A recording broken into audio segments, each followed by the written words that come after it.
Shalom, shalom, shalom. Call hello, Yahweh, Bahashem, Yahushua, Bahashem, Rakakwadash. Double honors go out to the apostles, bishops, and elders of Great Millstone who rule well. Salutations also go out to the fellow Akim, all right, that are out there on the highways and byways pushing the truth across the four corners of the earth. All right. Trying to wake up the remaining hopeful elect. This is Naaman with the DC camp. And this video, boy, you know, we get on these heathen, these actual heathen nations out here. You know, the first and foremost of those is the nation of Edom, who like to refer to themselves as white.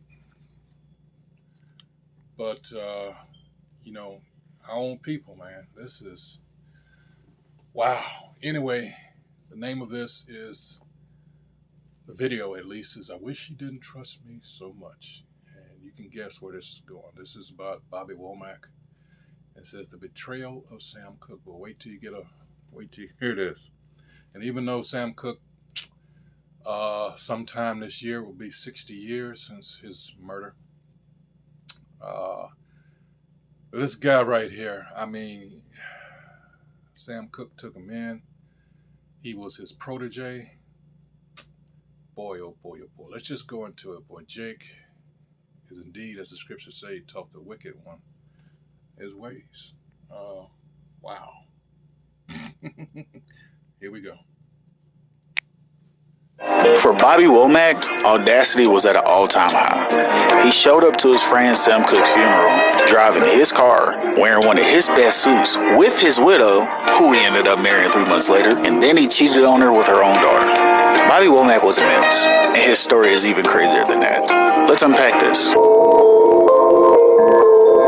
Another reason why I'm doing this is because Jake has been tricked into worshiping these idols that were set up before him by, guess who? Who runs the industries here? All right, in fact, who runs everything? Remember, Job 9:24, the earth is given into the hands of the wicked. All right, who are the wicked? Malachi chapter 1. All right, read verses 1 through 4. The point is in 4. It's talking about those people I just named. Edom, they are the wicked. All right, so especially Amalek. All right, they again run this world. All right, all these industries, banking, entertainment, they run this. Don't let them use these mind tricks. You know, oh, you're anti-Sam if you say this. Stick to your guns, people. All right, so to speak. Don't let them do that to you. These people are evil. And again, Jake worships people like this. All right, they again seek fame and fortune. Some live, what's the expression, live vicariously through individuals like this, not realizing who these people really are. Damn. I mean, here we go. And worst of all, they try to emulate these people. That's the problem. All right, that's the problem. Oh, all the way to today with this, you know, you see the effects of the gangster rap. 32 years now. Look at, you know, filling the jails and all this. How people are so easily manipulated. And these people, them folks, they know this. All right, here we go with the video.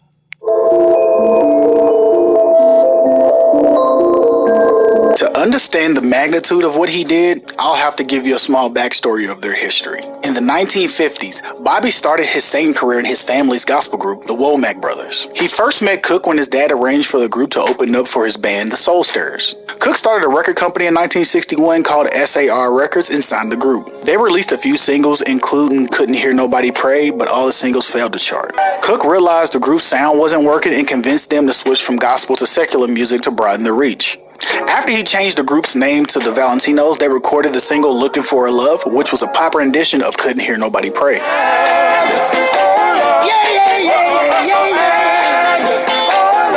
now, I'm looking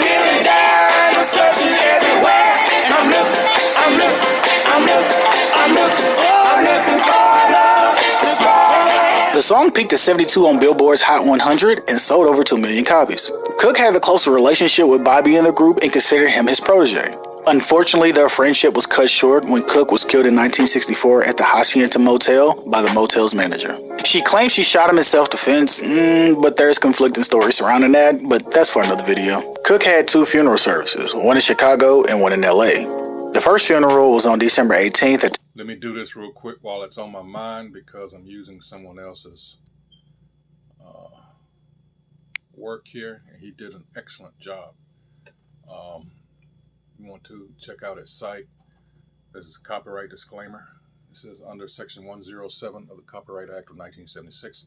Allowance is made for fair use for purposes such as criticism, comment, news reporting, all of which I'm doing, teaching, again, scholarship and research. Fair use is a use permitted by copyright statutes that might otherwise be infringing. Non-profit, educational, or personal use tips to balance in favor of fair use. Once again, I like to always say after all that, I intend in no way, to profit off of this. This is merely, for the lesson, which I'm doing now. So, as you heard, Bobby Womack, across 110th Street, all that, was Sam Cooke's protege. At Tabernacle Baptist Church in Chicago. Over 200,000 people attended the service, including fans, family, and close friends like Muhammad Ali. The second one was on December 19th at Mount Sinai Baptist Church in Los Angeles. And that's the one where Bobby showed up with all the audacity. Since we're all caught up, let's get into this debauchery. Want to play guitar? Musician is the easiest way to learn.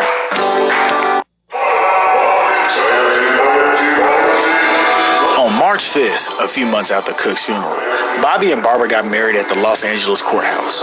In his book, Bobby Womack, The Midnight Mover, he talks about how his new marriage led him to be disowned by his own family. Quote, "My brothers were reluctant to be around me. They knew the threats that were out there against me from marrying Barbara. They didn't know what to do, but without them, I was totally alone. All by myself, and because my mother and father had been against the marriage to Barbara, there was no family in my corner." In the book, he also talks about his issues with the Cook family, who were completely against the marriage, especially his brother Charles, who told Bobby shortly after the wedding, quote, "Man, anyone else could have married Sam's wife, but you, Sam loved you, man. If you ever come to Chicago," the threat was left hanging in the air, but I knew what it meant.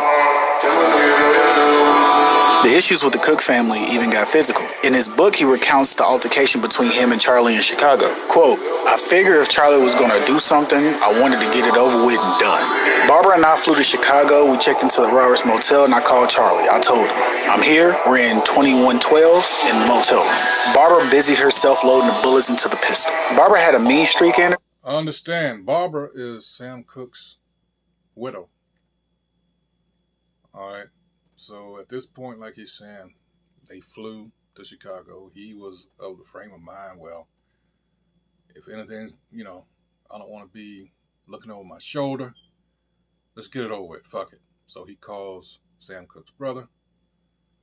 Hey, I'm here. Room such and such.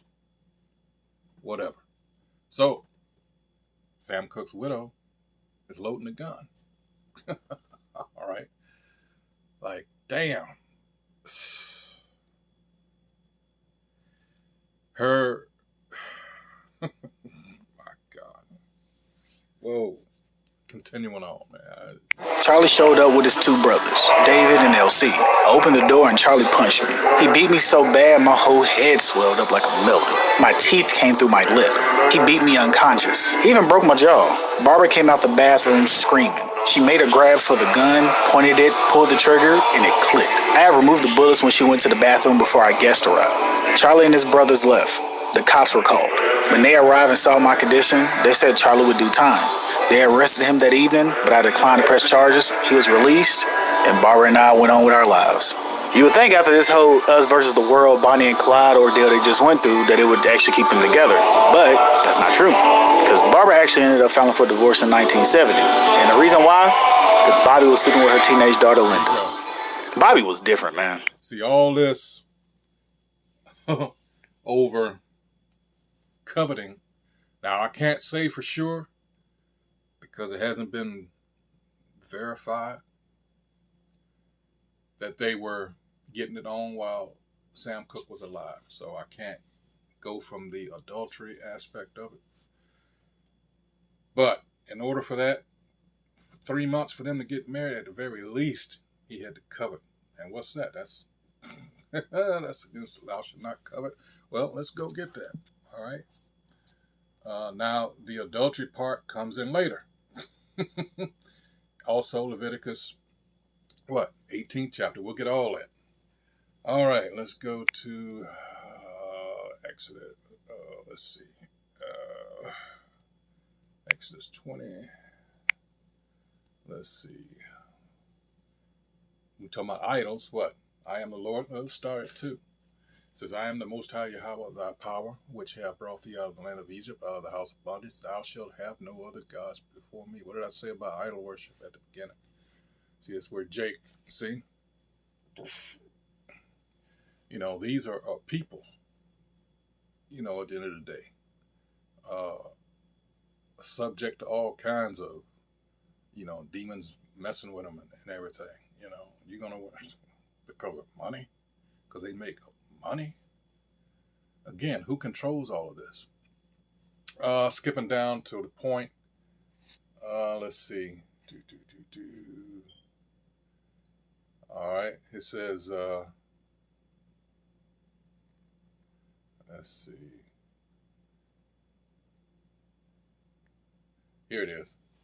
Thou shalt not kill, thou shalt not commit adultery. Of course, again, I can't say because nothing has been, you know, there's plenty of rumors and speculation, but nothing, you know, concrete. So, thou shalt not steal. Of course, thou shalt not bear false witness against thy neighbor. And here's the point. Thou shalt not covet thy neighbor's house. Thou shalt not covet thy neighbor's wife. Come on, they get married 3 months after he's buried.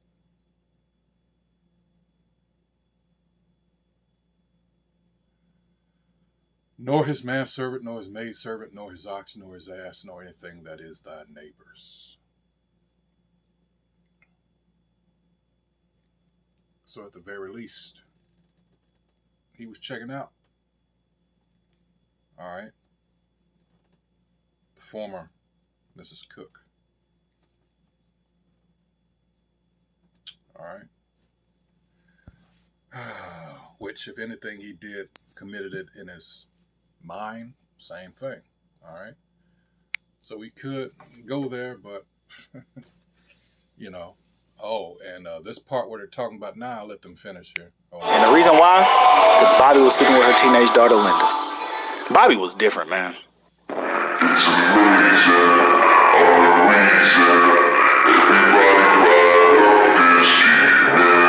In his book, he recounted the incident where he and Linda, who was 17 at the time, were called in her room by Barbara. Quote, I'm lying there kissing Linda and the light comes on. You dirty f***ing bastard. What are you doing with my daughter? It was Barbara. She was so upset she didn't wait for an answer. She grabbed her gun and chased him out of their house. While he was running out, she shot him, but only grazed him in the head. They divorced in 1971 after 6 years of marriage and a son named Vincent. After the divorce, Bobby pursued a relationship with Linda, but she wasn't interested. Instead, she was the son of her before, and Sam Cooke before he died. All right, just so you follow along, because he's going to do a little chart here, and it's going to. I already got a headache just thinking about it. ended up with another man, Bobby's brother, Cecil Womack. She married. So, real quick, while it's still on my mind, let's go to Leviticus. All right, 18th chapter. Because some people think they really doing something when they do these things. And I've heard Jake talk like this. All right. Let's see. Let's see.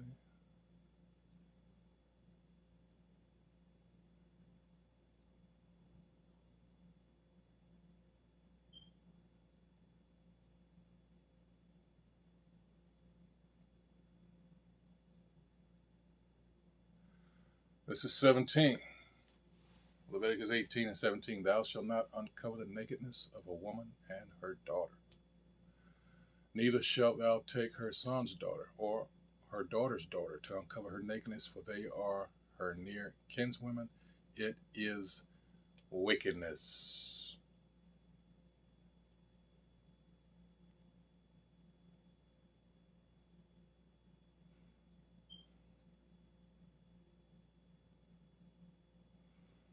Like I said, I can't do 20 because, well, man. Wow. Continuing on. Married, had 7 kids, and started a pretty successful duo called Womack and Womack with hits like Baby, I'm Scared of You. It's not him that she initially had an affair with. All right. But she marries his brother, and they started a duo. Man. Oh, boy. Hold up. So Linda, who is Sam and Barbara's daughter, married Bobby Womack's brother, Cecil, after having an affair with Bobby while he was still married to her mom, and had children with Cecil, which would make them 7.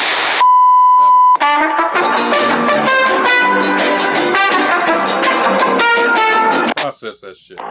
Chime, the #1 most loved banking app. Apply now. Plus, it comes in sizes extra small to double extra large. Take advantage of free shipping.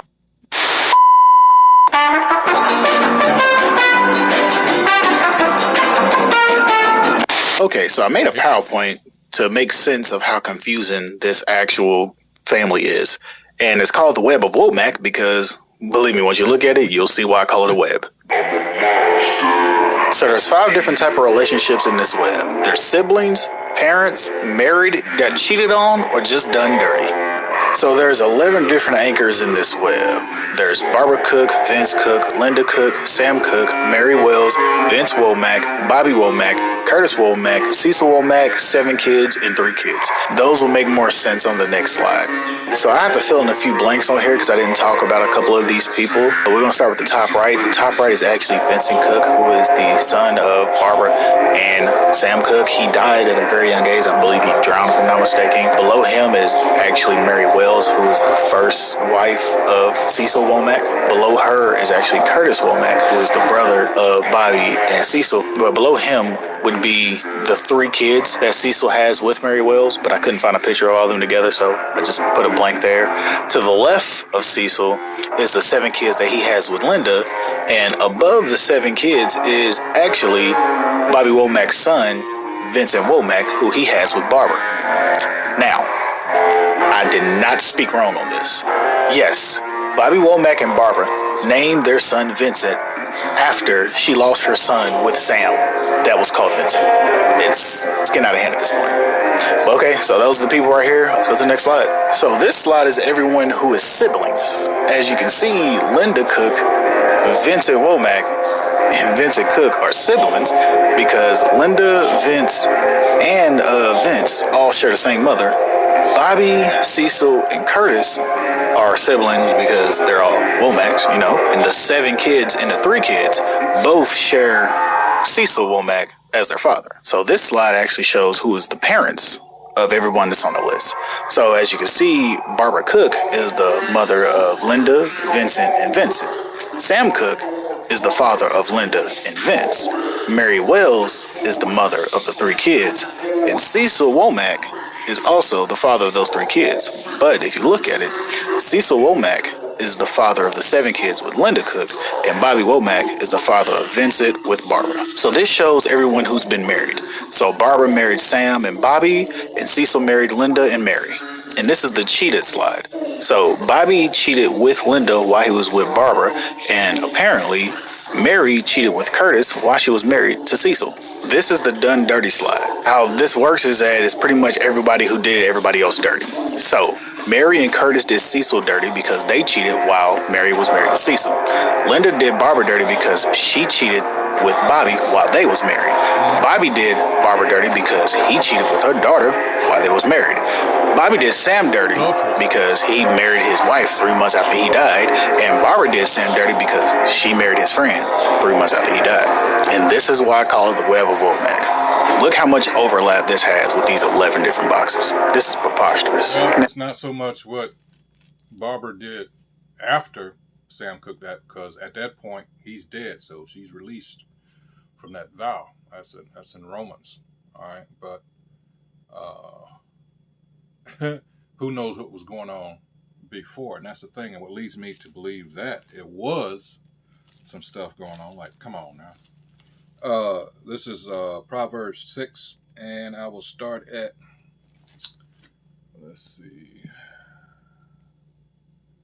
All right. Proverbs 6, I think. It's 32. Yeah. It says, but whoso committeth adultery with a woman lacketh understanding. He that doeth it destroyeth his own soul.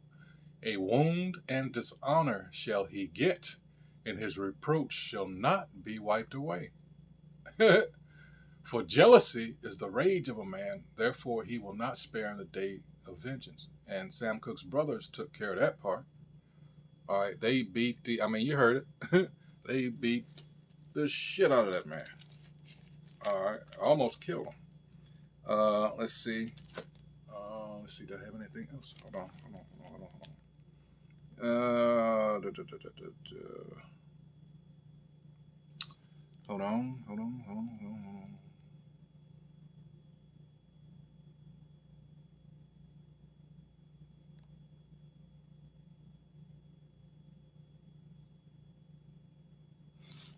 Yeah, that was it.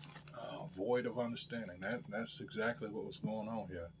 They were all void of understanding. Continuing on. Look how much overlap this has with these 11 different boxes. This is preposterous. Now, even though Bobby has denied cheating with Barbara while Sam was alive, there are some people who believe that them moving on that fast means that they did something before that.